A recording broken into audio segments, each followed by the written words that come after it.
Great jam-packed show. Yeah, that's true. Jam-packed, a lot of stuff. Let's start with number 20, Tom. And sitting there at number 20, we have Herm Edwards.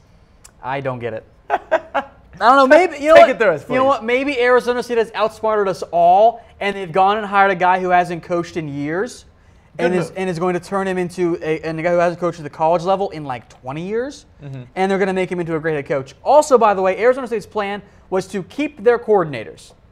Guess what didn't happen?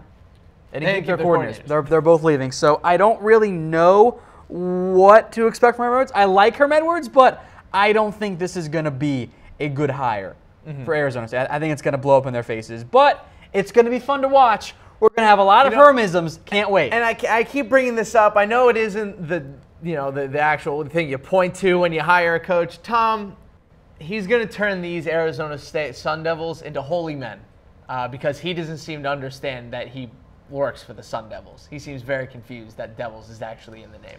Yeah, I don't get it. It's a little bit concerning. It's going to be weird. It's going to be fun, but it's going to be weird in the process. Very true. All right, let's move into another one here. Taking over Georgia Southern, we have Chad Lunsford, the interim coach who took over after the previous coach was fired. I like that we have on there that he spent most of his life in the state of Georgia. He's never going to leave. Well, it just means that he knows the area. He knows how to recruit, relatively speaking. Look, we're not going to spend a lot of time on Georgia Southern and Kent State and all these other guys, but we are going to give them some credit here because we pay attention to the smaller teams here. We're going to give the group of five some mention.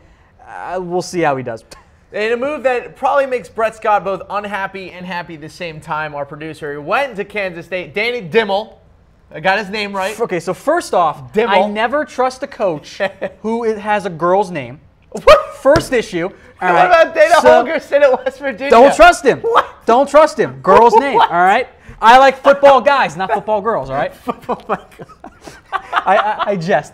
But I am surprised by this hire because they've gone out and they've hired an older coach when I like to see my group of five guys and teams go with a younger coach. Now, sometimes it works out. Ohio, for example, has done a good job with Frank Solich. But Dimmel didn't have a ton of success at previous head coaching stops at Wyoming and Houston. He was fine. He was fine at Wyoming.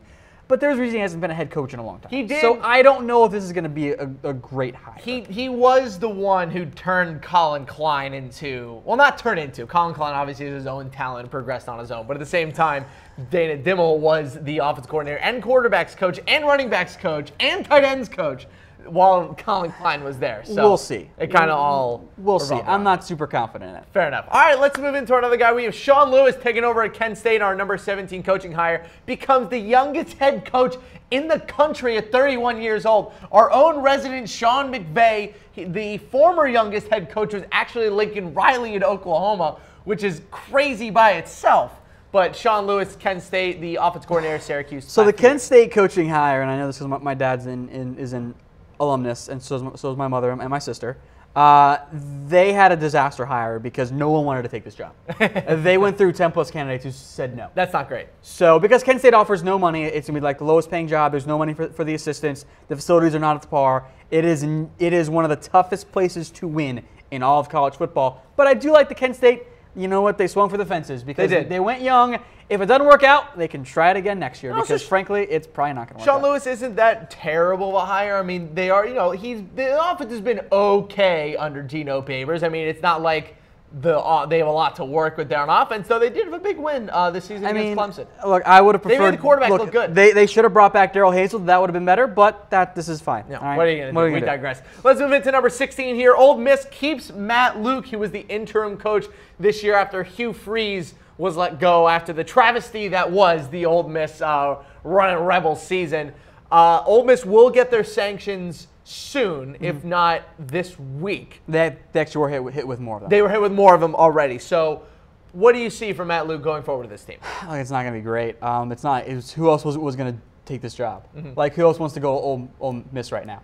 No one. I don't know. So they stuck with a guy who's going to be there for a while. He is a bridge coach in my mind. He is also a bridge coach, but I will say this about Matt Luke. He is very happy to be staying there. Yes, he is. If you listen to how he talks about the program, he loves this school. Look, I don't really put a ton of stock into that because I would rather have a coach who ends up being great and leaves in 2 years than who's average. For Ole Miss, who maybe that's just the Miami, Ohio in me who hired alumnus Don Treadwell, and he was a disaster. You've been hurt. I was hurt, and I will never get over it. Who hurt you? Don Treadwell hurt me. Let's move into into one of the top JUCO coaches ever, Steve Campbell, coaching for Southwest Mississippi State. They won 2 state titles, 2 conference titles, but then lost, unfortunately, in the 2 tournaments that they have in there. First time coaching in the FBS. South Alabama isn't the biggest coaching job, but nice start. This is going to be an interesting hire, and you're South Alabama. You're not going to get a big name guy, but you go and you get a guy that's had success at other levels. Yep. Central Arkansas was his previous stop there. He had a successful run. They made the FCS playoffs this year. So it's South Alabama. You only know these guys if they end up being incredible. Yes. If they end up being average or when bad, they're getting blown out like Mercer did to Alabama so in a random play it's game. an upside hire, and I like it for South Alabama. If if South Florida hired this guy, you'd be like, now wait a minute. Mind you, one of the only college players to go to the NFL directly from a JUCO school, Don Jones, former Miami Dolphins safety, was actually coached by Steve Campbell at Southwest Mississippi State. So a little fun fact to the people at home. Let's move into the guy who is taking over for Scott Frost, Josh Heupel. I have no idea how that name could possibly come out to HEUPEL. That's what it is. Heupel took over. He was the offensive coordinator at Missouri. They were great this year with Drew Lock as the quarterback. The team record was terrible. They the offense really was good. picked it up in the second half of the year against lesser opponents. I don't know about this one. I like it. Well, he wasn't that great at Oklahoma. They made the switch, and it worked out very well for the Sooners. So he's no Lincoln Riley, but I think that they should have gone with Kevin Sumlin, and maybe someone didn't take the job in the end, but I would have preferred Sumlin over Heupel. That's fair. Because someone was in the mix there, but I did like getting Randy Shannon as DC. That is huge for recruiting. All right, let's move into Billy Napier, the new coach for the Ragin' Cajuns. I like this one. I like this one too. He's the offensive coordinator at Arizona State. He coached up Amari Cooper at Alabama for those couple of years he was there. This is not only is this his first head coaching gig in college, this is his first head coaching gig ever. Well, He's never been a head coach before. That's not that outlandish for most coaches. Really? Yeah. Most of them start as assistants. They don't go the high school head coach route and then go to college football. They start as lower tier assistant coaches and then work their way up. Interesting. So with Napier, I actually like him. The whole point of Arizona State, they wanted to keep their coordinators, and they lost one to Louisiana Lafayette. So we'll see how this one works out. The offense should be fun to watch. It will. All right, let's move into our number 12 coaching hire, Jonathan Smith. You could not ask for an easier name to say. Yeah, that one's easier for you. At Oregon State. Former QB, Scott Frosting, back to Oregon State. Look, this isn't a fantastic hire for Oregon State, but I think they got a guy who knows the program and can build the right way. Knows the conference and the region as well. Was the offensive coordinator for the past couple years under Chris Peterson at Washington. Obviously, they had great success under Jake Browning. No, I think it's a decent Plus, hire. Mike Riley is now his assistant coach. Yeah, that's great. Because Mike Riley is just always going to go back to Oregon State, I guess. Yeah, no matter what. Never going to be able to escape. Let's move into number 11. He'll be as a Force Ghost there. We have Sonny Dykes, famously the head coach of Cal, and led them into basically misery. They were not good. It was weird. Like Cal was not a great program, and he had been flirting with leaving, and then Cal says, you know what? Right before signing day, you're fired. It was weird. I actually do like his fit though at SMU. I do too. He's back in Texas. His offense will fit well for SMU. Takes over for Chad Morris. I think this is a pretty solid hire. Not quite top 10, but good. His father, second all-time wins leader, Texas Tech all-time, Spike Dykes, also a college football Hall of Fame coach, Spike Dykes. So runs in the family. Obviously, Sonny Dykes is a bigger name for our viewers out there. Let's move into our number 10. We have Mike Bloomgren, the new Rice head coach. He was Stanford's offensive coordinator for a couple years, was in the NFL for a little while. That's actually why his name kind of reflected onto me. Another guy, first time as a head coach. Look, I look at it, if you're Stanford's OC, you're probably pretty good. Yeah. So I will go ahead and hire you. So that's why this is the highest ranked. Academic requirements for coaches? Like, do you have to be like take an IQ test and like be a certain IQ? I mean, that's like part of the job. Like if you interview and you can't say sentences properly, like like you're not going to get hired. But like, there's not like, okay, here's your IQ test. There's no Wonderlic for coaches if that's what you're asking. Yes, that's kind of what I was looking for. I thought Bloomgren and Rice was the top group of 5 hire. But there is, I think, a noticeable tier here between 1 through 9 and the rest of the coaching hires. Very true. Let's get into 1 through 9. At number 9, I got to say, I'm a little surprised that we have him this low. Jeremy Pruitt for Tennessee, the Alabama defensive coordinator. I'll put it this way, and I believe it was either James Yoder or Brett Scott who said this in the office. Nick Saban looks around. He knows nobody on his staff anymore. everybody's gone. Look, he's like, who are you? You're 10 years old. The SEC has to be careful. There's a baby coaching the offense. The SEC has to be careful because what's going to happen in like 5 years, it's going to be nothing but Nick Saban's assistants, and he's going to execute Order 66, and the SEC implodes on itself. Yes. That's what's going to happen. I'm also just worried because in this, as a Patriots fan, the whole Bill Belichick coaching tree, the Bill Belichick coaching tree has not been that great so far. The Nick Saban coaching tree has been good for now. Eventually, it could all come crashing down. Tennessee is docked because of their awful coaching hiring process. That's fair. And frankly, what's the difference between Greg Schiano and Jeremy Pruitt? I'll be honest. I would have preferred Schiano because I've seen him be a head coach and have really good success at Rutgers. If you can turn Rutgers into a decent program while you're there, you're pretty good. But before we move on, gigantic specifically Jeremy Pruitt, do you think he's a good move for Tennessee? I'm curious to see how he fares. I think there's been a reason he's been a higher profile head coach or defensive coordinator for years now and hasn't really been connected to a ton of jobs. Okay. I think that's the one noticeable pattern I've seen with Pruitt.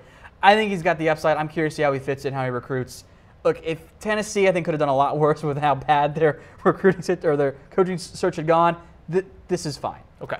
All right, let's move into number 8. We have Chad Morris at Arkansas. He was the head coach of SMU for the past couple of years. SMU did just get blown out in the most recent bowl game. He wasn't there.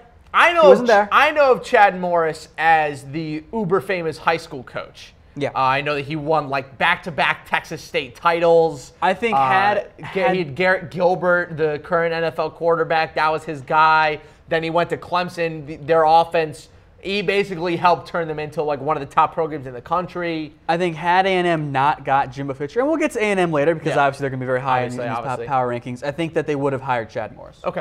I think Chad Morris would have been their backup option.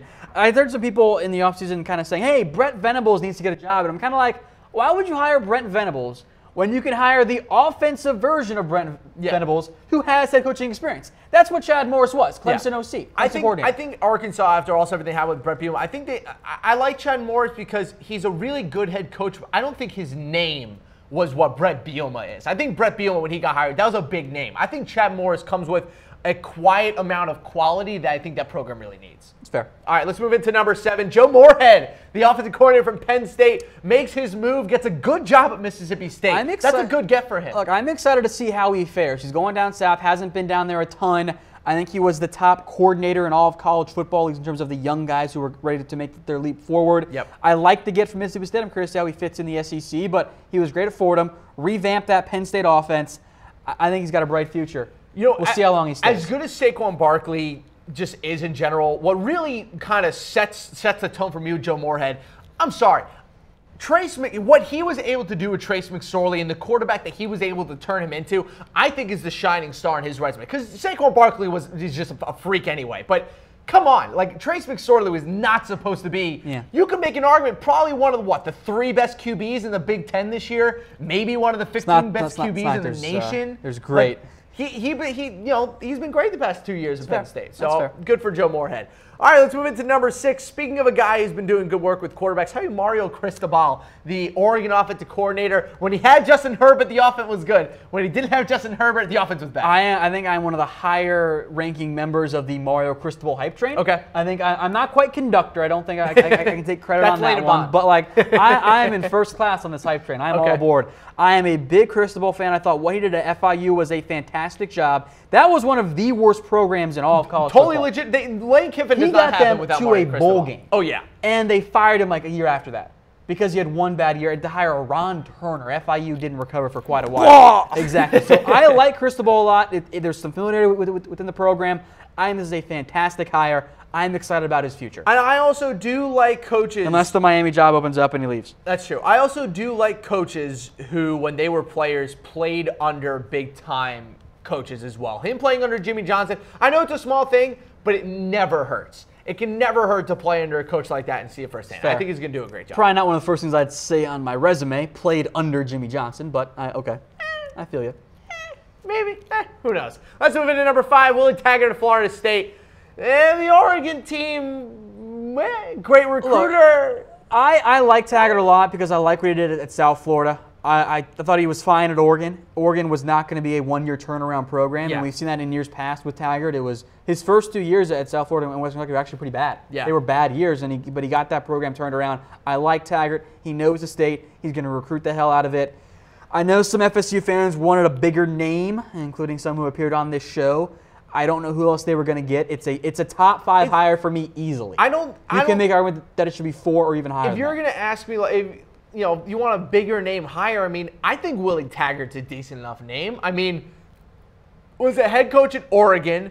He was a big-time coach in South Florida. If you're a Florida State fan, you're looking for a guy that you want to take over for Jimbo Fisher. You probably want a couple things. You want probably a guy who knows the program in and out. Okay, he was a Florida State fan, who has coached in the state before, was a coach at USF, and specifically wanted to coach for your school. He left a great job to take the Florida State job. I think it's the perfect hire.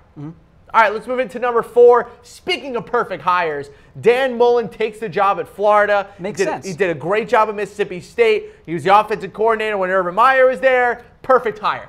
Perfect hire. We'll see how Mullen fares. I think he did a great job at MSU. I think that'll translate over to Florida. He got his quarterback in Emory Jones. We'll talk about recruiting here in just a little bit. But this made sense from the get-go. His AD is at Florida, or the AD that had a Mississippi State is now at Florida. He has the ties to the state and to the team itself. It just made sense, especially when they missed out on Chip Kelly, unfortunately. That's fair. All right, let's move into number 3, Scott Frost. This is basically 1A, 1B, 1C. The difference between these top 3 hires is minimal, but I think with Scott Frost in particular, this was the best hire Nebraska could have made. Yeah, and that's my argument for them being number 1. Like, Nebraska wasn't going to be a threat for Chip Kelly. They weren't going to be a threat for Jimbo Fisher. Nope. And if they missed out on Scott Frost, who are they going to get? I'll just put it this way. I really, really hope that Nebraska, like, let's say they struggle for like a year or 2 under him because they don't have any talent and they play in a tough conference. I really hope they don't go, oh, Scott Frost is bad, and they cut him after like 2.5 iffy years. I think Frost being an alumnus will help that, and I do think he's going to have a lot of success. Build the program. Like, he has to build it from the ground up. There's nothing for him to build off. There are some pieces. They're a year away from being highly ranked. Granted, it was a schedule, but still. Well, Big Ten West helps make things easier. That's true. All right, let's move into number 2. I still can't believe I'm actually saying these words, that Jimbo Fisher signed a 10-year contract with Texas A&M.